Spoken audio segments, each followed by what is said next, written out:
All right, now that we have covered the South and the West, now we're going to talk about immigration, which would be the Northeast. So, from the period of like the 1870s to the 1920s, there was a really high amount of immigration coming into the U.S., both on the East Coast and the West Coast, but mostly the East Coast. So, an immigrant, that's a person who enters a new country in order to settle it. Where did the immigrants come from? So, prior to 1871, they came from Northern and Western Europe. You're looking at Germany, Great Britain, Ireland, Norway, Sweden. So that's all pre 1871.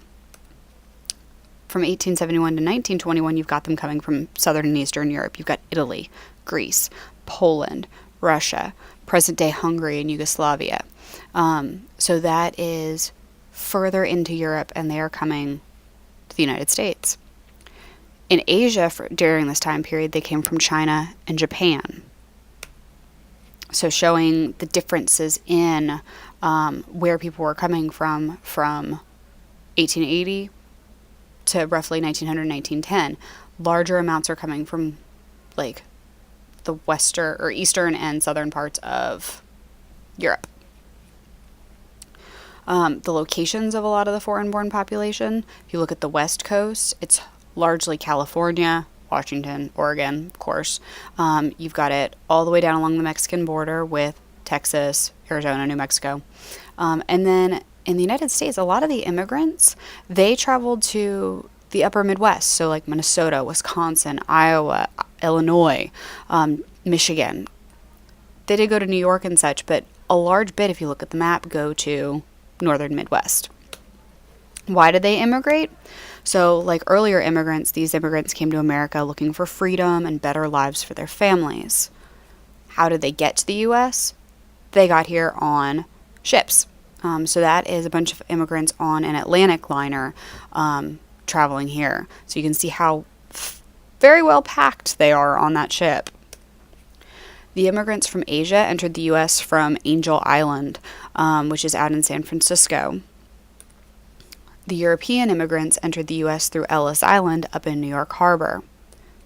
Their first view of America was often the Statue of Liberty standing by as their ships arrived after the voyage from the Atlantic. So that's a huge image that most immigrants had of America, was this Liberty, Lady Liberty welcoming us into America. Again, you can see the immigrants on the ship standing and staring at Lady Liberty. This is what Statue of Liberty and Ellis Island looked like at the time, and it's still very similar today. So in the foreground, you have the Statue of Liberty and the buildings on the island surrounding her, and then in the background, in the upper left or upper right of the picture, is Ellis Island's complex. So you had physical examinations at Ellis Island. You were looked at to make sure you weren't diseased or carrying in anything that might harm the American population. So you were inspected quite a bit. These are immigrants waiting to get into Ellis Island. Lady Liberty again. This is a group of immigrants standing in line to get inspected. So you have all of your belongings right there with you. You have your family, all of your belongings, and like there's nowhere to just, okay, I'm going to stow this here. You had to have it all with you. This is the dining hall in Ellis Island. So it took a long time to get through Ellis Island just because you had to be checked. You had to make sure that you weren't like coming in and you were a fugitive and stuff like that. So it did take time. How did immigrants adapt to life in America? So immigrants began the process of assimilation into what was termed the American melting pot. So all of the different cultures come together, melt together, and create a unique American culture. Assimilation is the process by which a minority group gradually adopts the customs and attitudes of a dominant culture. So this political cartoon shows our melting pot, where trying to get all of us to have equal rights and citizenship, but we all make one giant United States. Again, Chinese, Irish, Italian, Mexican, Russian, we're all Americans. There's also the salad bowl theory, which is similar. It all gets mixed and tossed together, and we are all still one great big American salad. You have Little Italy in several major cities, especially New York and Chicago. So basically, the immigrants would move into the areas, and they would go to what they know. So they went to neighborhoods where people spoke their language, where people looked like them, where people did what they wanted to do. So that's why you have Little Italy. You also have Chinatown in San Francisco. Yes, we do have a Chinatown here in DC, but there's also a Chinatown up in New York. But it's all those restaurants and businesses that are Chinese owned, but it's the same culture that they're used to. So that's why they kind of flocked there. This is the first Chinese telephone operator in San Francisco, so that's a pretty big deal. Chinatown in New York City. So they and their children would work hard to learn English, adopt the American customs, and become American citizens. The public schools played an essential role in the process of assimilating immigrants into the American society because it helped teach them. It's something that we still see today. Immigrants made valuable contributions to this dramatic industrial growth during this period.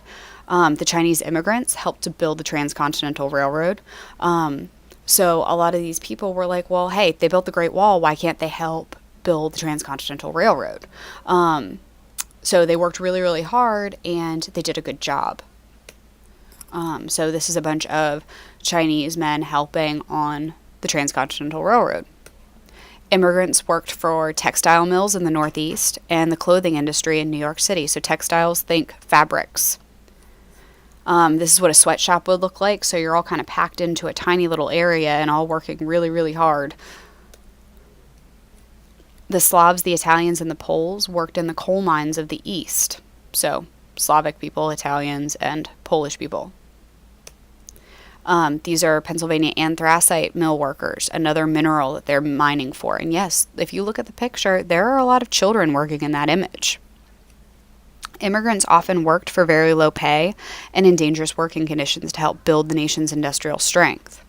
So these women are very tightly packed. Those are sewing machines that they're working on. There's not a whole lot of elbow room there. You are one on top of the other, and you are working very hard. If you look, you also notice the men in the picture standing up.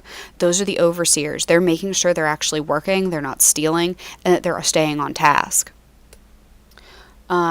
These are workers from the Transcontinental Railroad. They're taking a break, but you can see all the snow out there. So despite valuable contributions to building America, immigrants often faced hardship and hostilities. There was a lot of fear and resentment that immigrants would take jobs for lower pay than American workers. So people were like, well, wait a minute, they're taking our jobs for less pay. We deserve the higher pay for our hard work. There was a lot of prejudice based on religious and cultural differences. We still see that today. I mean, look at following 9/11. There was a lot of discrimination, and sadly there still is, against Muslims because of the way they look and their religion, when really most of them are incredibly good people. It's the few that have gone on to do bad things. And that's the way we should really look at all people, is that most of them are good. There are just a few exceptions to that rule. Here's some police guarding Chinatown in New York City, making sure that nothing bad happens. This political cartoon, you see Lady Liberty protecting a Chinese man because the other people are hating on them because he's a barbarian, he's different, he's trying to hurt our women. When in reality, they want to make a good living just like anybody else. This is another political cartoon from the time against the Native Americans and the Chinese. So they were being forced out, and you also look at the background, you see African American Jim Crow. Chinese Exclusion Act. So this law prevented Chinese laborers from entering the U.S.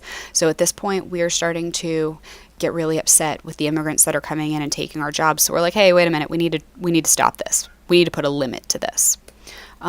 So it did not prevent the entry of those who had previously come here and established a home. So if you'd come here, established a home, and then went back home, like to China to visit family, if you came back, you were allowed to come back.